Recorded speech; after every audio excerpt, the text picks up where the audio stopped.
Alright, what up guys, it's Caleb. I am on to practice lab 3 of the practice test 2 of D335 Introduction to Programming with Python. This is 30.3 practice lab 3. I forgot to run the last lab, but I'm not going back and running it. I don't think it's worth it. If you're just plugging it into the Zybooks, it'll create it for you, so if it's wrong, my apologies. But I didn't test it.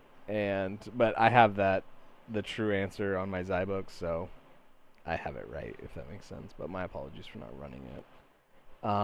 So now we're on to task 3, or lab 3, and the task is create a solution that accepts an integer input representing the index value for any of the 7 elements in the following list.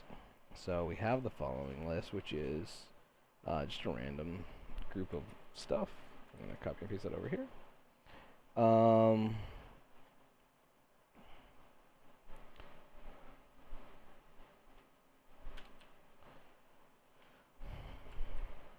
Sorry, I'm just getting all the pretext in there. I think this is all pretext. Pretext. And output. I do like how they kind of give you like a, hopefully they do this on the exam. Again, I have not taken the exam, but this is what I hear. Hopefully it's just like this. I do still recommend going through the Zybooks and learning everything, you know, just so you're actually aware of what's going on. Don't take any of the, you know, I try, as much as I try to speed run the WGU classes, there's a lot of information that I really want to keep with me. And so I don't recommend speed running any class. If you know the answers, great. Like, by all means, continue knowing the answers. Like if you're a coder, don't bother like not speed running this class. I should say. Speed run the class if you know what you're doing. If you don't, take your time. Like, learn the stuff. I highly recommend that. And in this class I've had for like 3-4 weeks now, and I'm kind of getting familiar. I did watch the 100 Days of Python, 100 Days of Python, and each day it goes through a day. I think you only have to watch up to like 17 days or something like that. I cannot remember the exact number, but that kind of get for this class specifically, and that'll kind of give you the idea of what's going on. But anyway, let me get back to the inputs and outputs. If a sample input is I didn't even go through the rest of the task.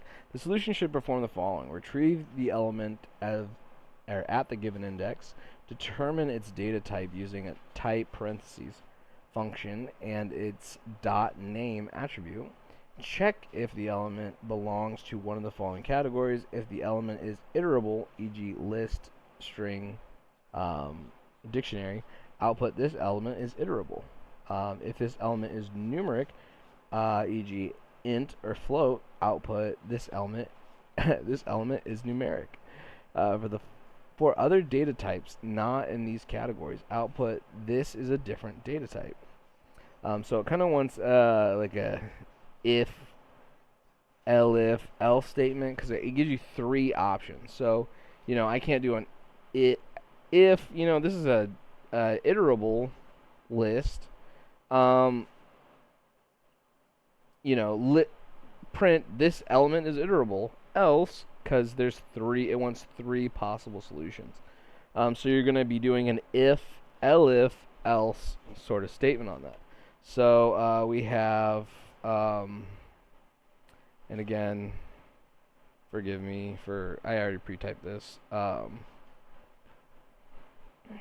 Check the category. Did I do retrieve the element input for index? Retrieve the element. I don't think I printed out there.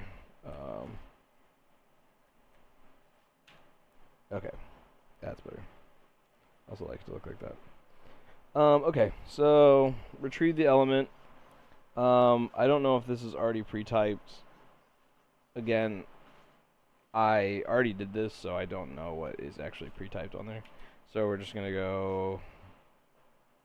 Ooh, actually, this is already ready to go for me. So we're gonna go element equals data mixture in the brackets. Not, these aren't brackets. These are something else. In the cubes. Index. So you're pulling the data mixture index. So that's, I might be saying that wrong, and I'm sure there's somebody that will correct me on this. But this is just the way to do it. Oh no, I did not want all that. Good lord. Oh no. Type dot name. Alright, that's what we wanted. A long time ago I had ChatGPT explain this part to me because it just doesn't make sense to me. But this is like a this Python knows what this is. I do not. But it's just pulling its name. It's like a, God, I guess if I highlight it, it might say something. But that's what I do like about this PyCharm, is that you can kind of highlight it and then go to like name on docspython.org, and it'll take you to the thing that explains it. Highly recommend that. And then we got check. I'll just copy and paste that. Check the category. I deleted that on accident. We're gonna enter. Check the category. And so we got if is instance element. It has me doing double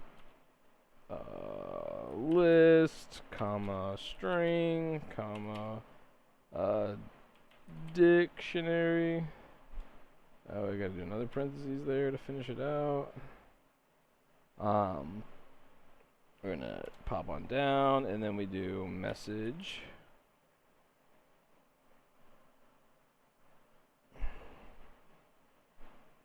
I don't want all of that. Message equals this element is iterable. I'll probably have taken the exam by the time I upload all this stuff, so I will let you guys know if I do well. No, not tuple. It's gonna be element. So you have to have the element, because that's what you're like really asking for. We're gonna do another double parentheses here, and then we're gonna start with int, because this is the numeric function. Message. This element is numeric. It already has a pre-typed for me. I love PyCharm. And then we have the else, finally, the third option of what it could be. Because if only checks for this, and if it's not this, else. Well, here we have the elif, which checks other parameters. Oh my god, why did I do that? I accidentally just slapped my keyboard, and now I gotta retype all that out.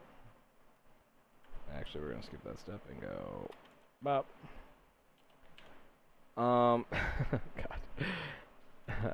I don't really do cuts, so we're just gonna continue. Alright, so the last part is else. Like, what message do we want in there, which is message.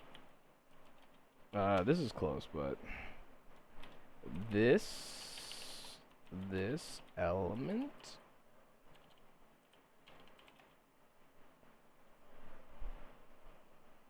we're not doing element, actually. This is a different data type. Easy peasy. So now we're just gonna print the output, which print. I'm just tired of typing print. I don't know why. Print.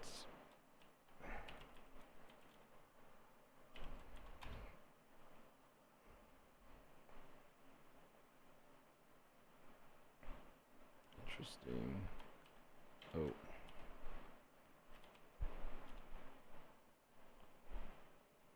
So we're printing the element that it is. We're going to say what type it is. Dang. Super close. We're not doing this, though. Because it only wants the output to be if the number entered is index 1, element is 2024, the type is an integer, the message is this element is numeric. And then you have all of that. So you're going to do print f element brackets element, which references the data mixture index. Charlie, what is wrong with you? My cat just knocked some off the table. Data mixture index, so that's what we're pulling. Well, I think we're actually pulling it from like here. But data mixture index, data type equals type element name. So it gives you the name in the data type element. That's where that comes from. And then the message comes from here. So it checks it. So the user puts the input. It checks what it is. If it's an element, then it says is instant. What element is it? Is it a list, string, or dictionary? The message is, if it is, then this message is iterable goes here. Elif is instance element int float. If it's numeric, the message is this element is numeric. And else. So like this is the other, wildcard. The message is a different data type. This is a different data type. So that's what it would print. So now we're going to run it, unlike what I did last time. Let's say I do 1, because that's what they did in the example. It says, and you can do this on the test. So element 2024 type int message. This element is numeric. Hooray! We did it. That's it.